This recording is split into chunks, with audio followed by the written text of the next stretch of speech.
Bonjour et bienvenue. L'arabe, c'est une langue avec des sonorités vraiment uniques. Et c'est vrai que certaines lettres peuvent paraître un peu intimidantes au début. Aujourd'hui, on va s'attaquer à 3 d'entre elles. Et promis, à la fin de cette analyse, elles n'auront plus aucun secret pour personne.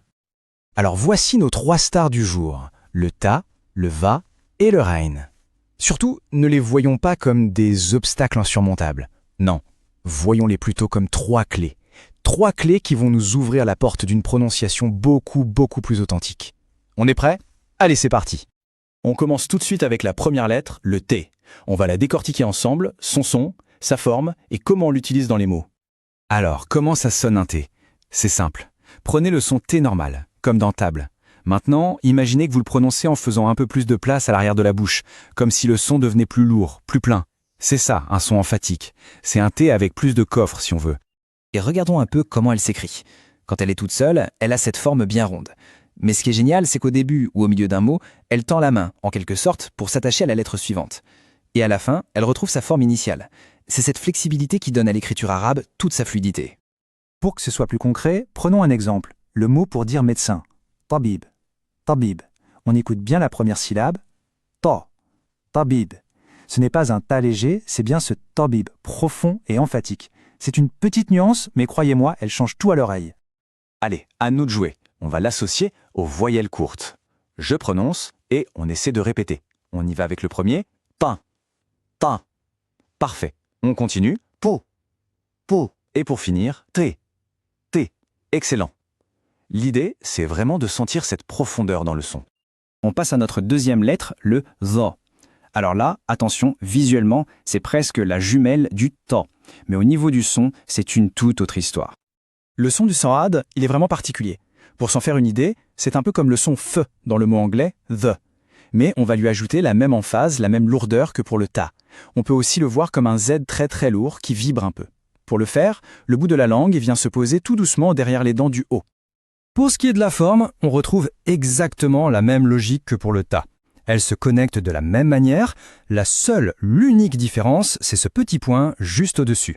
Un tout petit détail, mais qui change complètement l'identité et la prononciation de la lettre. C'est ça la magie de l'alphabet arabe. Et voici un mot pour bien entendre, vol, vol. Écoutez le tout début. Za, vol. On sent bien cette vibration lourde et emphatique, c'est ça, la signature du za. Et c'est reparti pour un petit tour de pratique.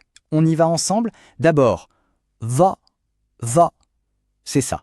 On enchaîne avec vous, zou. Et on termine avec vi, vi. Super. Le secret, c'est de bien garder cette vibration emphatique. Et nous voilà arrivés à la 3e lettre, celle qui est souvent vue comme le boss final, le ain. Mais pas de panique, c'est un défi tout à fait surmontable avec un peu d'entraînement. Ah, le fameux ain. Celui-là, il est spécial.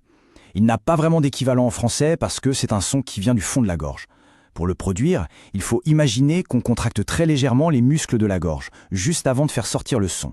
C'est une sensation un peu bizarre au début, c'est vrai, mais ce son est absolument fondamental en arabe. La transformation du ain est assez spectaculaire. Regardez bien. Isolée ou en début de mot, la lettre est ouverte. Mais dès qu'elle se retrouve au milieu ou à la fin d'un mot, hop, elle se ferme complètement. On dirait presque un petit triangle. C'est l'une des métamorphoses les plus impressionnantes de tout l'alphabet. Notre exemple, c'est le mot ain. Ain. Écoutons bien le début. A, ain. On sent ce petit son qui part de la gorge juste avant la voyelle A. Eh bien ça, c'est le ain. Allez, c'est le dernier défi, et pas le plus simple. On se concentre bien sur le fond de la gorge. On tente. D'abord, ra, puis rou, et enfin, aïe. Bravo! Et surtout, pas de découragement si ça ne vient pas tout de suite. Pour ce son, c'est vraiment la répétition qui fait tout. Super! Maintenant qu'on a vu chaque lettre une par une, il est temps de faire le plus amusant. On va les assembler. On va voir comment ces sons s'articulent ensemble pour créer des mots qui ont du sens. Regardons ces 3 mots de plus près. Le premier pour dire goût. Ta'am. Ta'am. Écoutez bien, on entend le ta emphatique au début et on retrouve notre aïn guttural à la fin. Le deuxième, opprimé. Zalama. Zalama, qui commence lui par notre va, vibrant. Et enfin, travail. Amal. Amal, avec le aïn qui ouvre le mot. C'est là que tout s'assemble. Donc, pour résumer très simplement, le ta, c'est notre T profond, costaud. Le za, c'est le Z lourd, qui vibre. Et le Ain, A, c'est ce son unique qui vient du fond de la gorge. 3 lettres, 3 points d'articulation dans la bouche et 3 sons bien distincts. Franchement, maîtriser ces 3 lettres, c'est faire un pas de géant dans l'apprentissage de l'arabe. C'est la clé pour avoir une prononciation plus juste et donc pour mieux comprendre. Alors maintenant qu'on a percé ces premiers mystères, la vraie question c'est quels autres secrets la langue arabe nous réserve-t-elle? Pour le savoir, il n'y a qu'une seule façon, continuez d'explorer. Merci d'avoir suivi cette analyse et à très bientôt. Surveillez le cours suivant. Si vous avez des suggestions ou des questions, n'hésitez pas à écrire un commentaire.